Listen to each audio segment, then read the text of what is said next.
All right, let me talk to you guys about something that's been stirring in Cleveland. And honestly, it's the kind of update that hits fans of Shedeur Sanders right in the gut. Because let's be real, when Shedeur got drafted by the Browns, there was hype, there was hope, there was this sense that we were about to witness a brand new chapter for the quarterback position in Cleveland. This wasn't just any rookie, this was Shedeur Sanders. The name, the swagger, the college highlights, the son of Dayon. It felt like destiny, but right now, that destiny feels like it's stuck in neutral. As it stands, Shedeur is holding down the QB3 spot on the Browns' depth chart. And if you're wondering what that means in practical terms, it basically means he's got about as much chance of stepping on the field this season as you or I do. Let me lay it out for you. Joe Flacco is the starter. Yeah, you heard me. Right. 40-year-old Joe Flacco, a guy who was supposed to be a stopgap, is the man running the show. Dillon Gabriel, a rookie himself, is the backup. Then comes Shedeur at QB3, followed by Bailey Zappi hanging out on the practice squad. Let's build a totem pole together. Smash like, subscribe, and comment. If this video hits 2,000 likes, that means we're beating the Baltimore Ravens. Let's make it happen. And here's where the news really starts to sting. Cleveland sports radio veteran Tony Rizzo went on the air this week and dropped a bomb. He said Shedeur isn't even running the scout team. That duty? It's been handed to Bailey Zapp. Rizzo literally said, "I'm hearing Shedeur isn't even running scout team. He's just standing there watching. It's Zappi running the reps." Now think about that for a second. The scout team is usually where young quarterbacks at least get a taste of the action. They go against the starters in practice, they get reps, they keep their timing sharp. But Shedeur isn't even doing that. He's not learning the rhythm of practice reps. He's not building timing against live defenses. He's basically just observing. And if you're a fan, you hear that and go, wait, what are we even doing here? But here's the thing. Before we all jump to the conclusion that Cleveland is burying Shedeur, let's pause. Because there's another layer to this. Billy Hyan from Sporting News made a really smart point. He said maybe this isn't a punishment. Maybe it's the opposite. Maybe this is part of a bigger, more patient plan. Here's what he means. When you run scout team, you're not actually running your playbook. You're mimicking the other team's offense. You're pretending to be Lamar Jackson one week, Joe Burrow the next, Patrick Mahomes the week after. That's great for keeping the defense sharp, but it doesn't really help a rookie quarterback learn his own system. So, by not putting Shedeur on scout team, Cleveland might actually be protecting him. They might be saying, forget pretending to be somebody else. Forget the distractions. You're here to learn our offense, slowly, carefully, thoroughly. And honestly, that makes sense if you think about it, because this isn't just any rookie quarterback situation. This is Cleveland, a franchise that's been haunted for decades by quarterback mismanagement. You've all seen the jersey with like 30 names crossed out on the back: Tim Couch, Brady Quinn, Johnny Manziel, Baker Mayfield. It's a graveyard.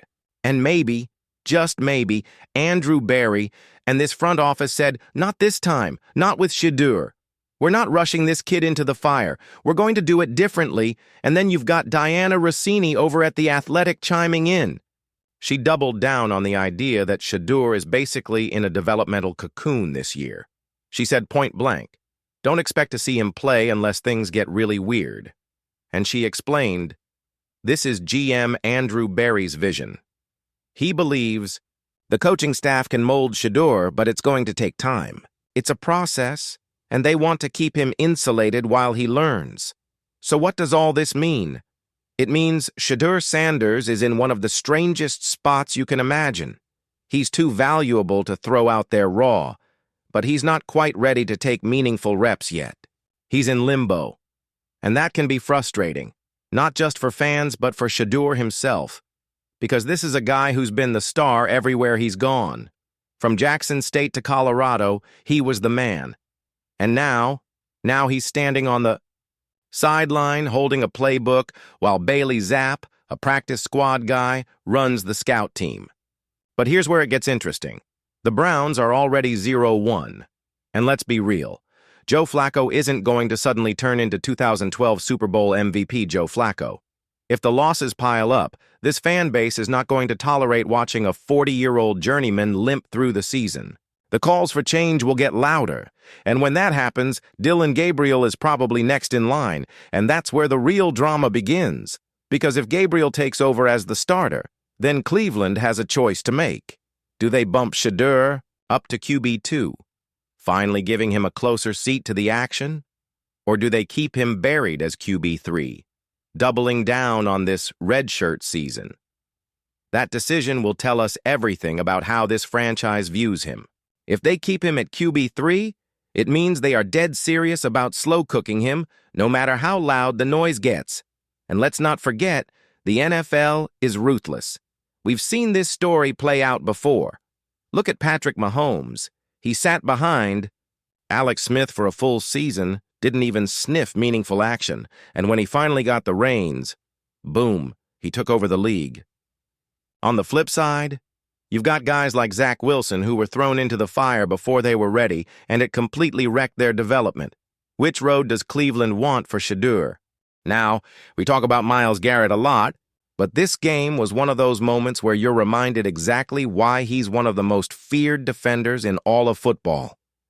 Number 95 didn't just rush the passer, he lived in the Bengals' backfield.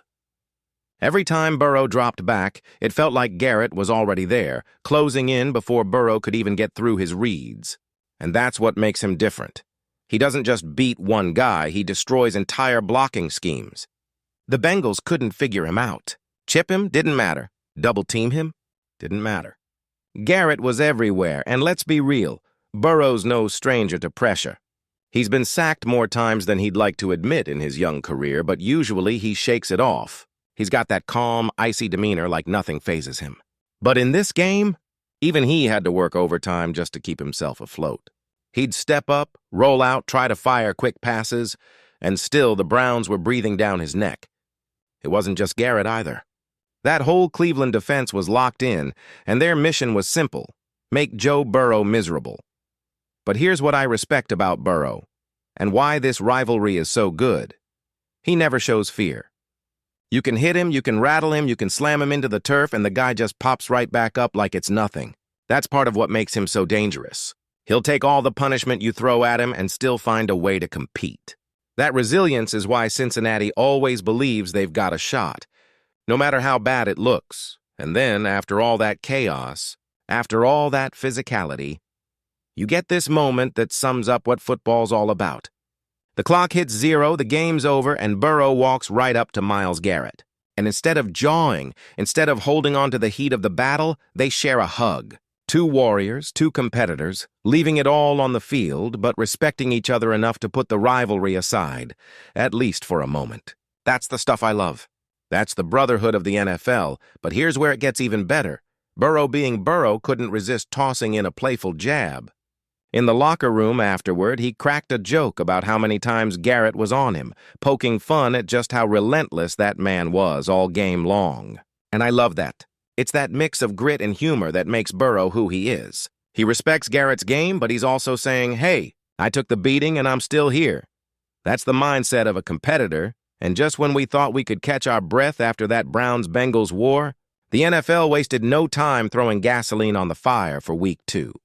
Because now it's Cleveland heading into Baltimore. And folks, this one already has all the makings of a heavyweight fight. Why? Well, it starts with one simple, bold claim. Browns safety Grant Delpit looked dead into the cameras and said it's not hard to tackle Derrick Henry. Let me repeat that. He said it's not hard. To tackle Derrick Henry, we're talking about King Henry here. A man who looks like he was built in a lab for the sole purpose of running through grown men on Sundays. He's 6'3", nearly 250 pounds, and has a stiff arm so lethal it's practically a finishing move. We've seen him embarrass defenders for years, tossing cornerbacks like rag dolls, sending safeties flying backward, leaving linebackers questioning their career choices. And Delpit, a talented young safety, no doubt, comes out and says it's not hard? Man, if that's not bulletin board material, I don't know what is. So, of course, reporters brought that quote straight to Derrick Henry. And his response? Pure cold-blooded confidence. He didn't rant. He didn't talk trash. He just said, yeah, I saw that. His coach had a quote. He had a quote. We'll see on Sunday. And that's it. That's all he needed to say. Because when Henry keeps it that short, that quiet, you know he's already picturing the moment he lowers his shoulder and makes Delpit eat those words. Now, here's the twist in all of this. Henry's not coming into this game light. He's coming in angry, because week 1 against the Bills, he went off for 169 rushing yards, scored 2 touchdowns, and looked like his usual dominant self. But in the fourth quarter, with the Ravens clinging to a lead, he coughed up the football. And that mistake, that one slip, gave Buffalo the chance they needed to steal the game 41-40. And you know what Henry did afterward? He didn't run from it. He didn't point fingers. He told his teammates to put the loss on him. That's leadership. That's accountability. But more importantly, that's motivation. You think Derrick Henry's going to walk into week 2 still thinking about that fumble? Absolutely. And that's bad news for the Browns. Let's build a totem pole together. Smash like, subscribe, and comment. If this video hits 2,000 likes, that means we're beating the Baltimore Ravens. Let's make it happen. Because let's not forget, last season Henry reminded the world he's still very much at the peak of his powers. Nearly 2,000 rushing yards, led the NFL with 16 rushing touchdowns, over 2,100 yards from scrimmage, numbers that are flat-out ridiculous. And now, in his second year with Baltimore, he's got a chip on his shoulder and a challenge directly aimed at him. So here's where we are. On one side, you've got a Cleveland defense that just suffocated Joe Burrow and wants to prove they can do it again against the league's most dominant power back. On the other, you've got Derrick Henry, a man who's already one of the most feared runners in history, being told he's not hard to tackle. Something has to give, and I'll be honest. I don't even know what I'm more excited for, seeing if Delpit can actually back up his words, or watching Henry use that doubt as fuel and try to bulldoze through an entire defense on his way to redemption. Sunday, September 14th, 1 p.m., first home game of the season in Baltimore. The stage is set. The Browns want to prove they're not just a one-game wonder. The Ravens want to bounce back after heartbreak. And Derrick Henry, he's coming for respect. And I don't know about you, but I'll be locked in every single second, because this has all the makings of another classic AFC North war.